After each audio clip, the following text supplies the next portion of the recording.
अपने शांत स्वभाव, हरे भरे खेतों और सादगी से भरे लोगों के लिए जाना जाता था। लेकिन इस गांव की पहचान सिर्फ इतनी नहीं थी। यहाँ के राजा विक्रम सिंह दूर दूर तक अपनी दानवीरता और न्यायप्रियता के लिए प्रसिद्ध थे। राजा का एक अनोखा नियम था, जो भी दान मांगेगा पहले मेरे सवाल का जवाब देगा। जवाब मिला तो मैं मुंह मांगा दान दूंगा, और उत्तर न मिला तो दान नहीं।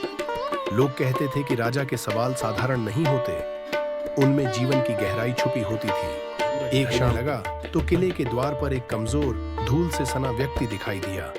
कपड़ों से पता चलता था कि वह लंबी यात्रा कर रहा था, थका हुआ, भूखा, लेकिन आंखों में एक अजीब दृढ़ता।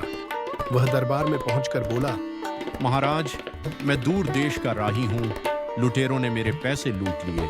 पास की धर्मशाला में रात गुजारने हेतु कुछ धन की आवश्यकता है, कृपा करें। राजा मुस्कुराए। दान दूंगा अवश्य, पर पहले मेरे सवाल का उत्तर देना होगा। यात्री ने सिर झुकाकर कहा, जी महाराज, पूछिए।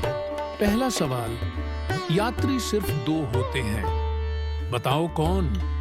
तुम खुद को यात्री कहते हो, पर सच्चे यात्री तो सिर्फ दो हैं, बताओ कौन कौन? दरबार में सन्नाटा छा गया।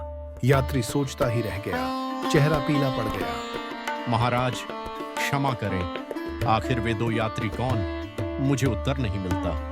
राजा शांत स्वर में बोले, कोई बात नहीं, यदि उत्तर नहीं मिला तो मैं दान नहीं दे सकता। यात्री निराश हो गया, पर राजा ने उसे जाने को नहीं कहा, क्योंकि आज यात्री की आंखों में राजा को एक अलग सा दर्द दिखाई दे रहा था। दूसरा मौका राजा ने अचानक कहा, थोड़ा रुको, तुम थके हो, भूखे हो, मैं तुम्हें दूसरा सवाल भी पूछता हूँ। यदि इसका उत्तर मिल गया तो मैं दान कर दूंगा। यात्री की आंखों में आशा जागी। दूसरा सवाल, मनुष्य का सबसे बड़ा धन क्या है? यात्री ने सोचा, सोना, रूपा, जमीन, ज्ञान, पर हर उत्तर उसे गलत लग रहा था। कुछ देर सोचकर बोला, महाराज, शायद परिवार। राजा ने सिर हिलाया। गलत? अगला जवाब? यात्री घबरा गया, बोला, महाराज क्षमा करें, मैं दूसरा सवाल भी नहीं जानता। राजा के चेहरे पर निराशा नहीं थी, बस गहरी सोच। तीसरा और अंतिम सवाल, जीवन में सबसे कठिन यात्रा कौन सी है? राजा ने तीसरा और आखिरी सवाल पूछा, यह बताओ, मनुष्य अपने जीवन में सबसे कठिन यात्रा कौन सी करता है? यात्री सोचता रहा बहुत देर तक। दरबार के लोग भी उत्सुक थे। आखिर वह निराश होकर बोला, महाराज, 3 सवालों का उत्तर मैं नहीं दे पाया। अब आप मुझे दान नहीं देंगे, पर कम से कम मुझे यह तीनों उत्तर दे दें, क्योंकि मैं जीवन भर इन प्रश्नों के उत्तर खोजता रहूंगा।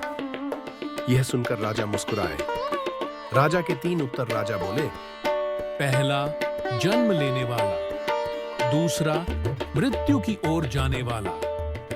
बाकी सभी तो जीवन में सिर्फ राह चलने वाले हैं। सच्चे यात्री वही हैं जो एक दुनिया से दूसरी दुनिया की यात्रा करते हैं। दूसरा उत्तर राजा ने कहा, मनुष्य का सबसे बड़ा धन उसका समय है। सोना चांदी फिर से मिल सकता है, समय नहीं। दरबार में फुसफुसाहट शुरू हुई। यह उत्तर सबके दिल को छू गया। तीसरा उत्तर राजा ने धीरे से कहा, सबसे कठिन यात्रा है स्वयं को समझने की यात्रा। मनुष्य दुनिया घूम लेता है, पर खुद के भीतर झांकने की हिम्मत हर किसी में नहीं होती। अंत राजा विक्रम सिंह की दया। राजा बोले, धर्मशाला में रहना, आराम करना और याद रखना, सवाल का उत्तर न देना पाप नहीं, सीखने की इच्छा न रखना पाप है। महाराज, आज आपने मुझे धन ही नहीं, जीवन जीने का मार्ग भी दिया है। राजा मुस्कुराए और बोले, यही तो मेरे दान का असली उद्देश्य है।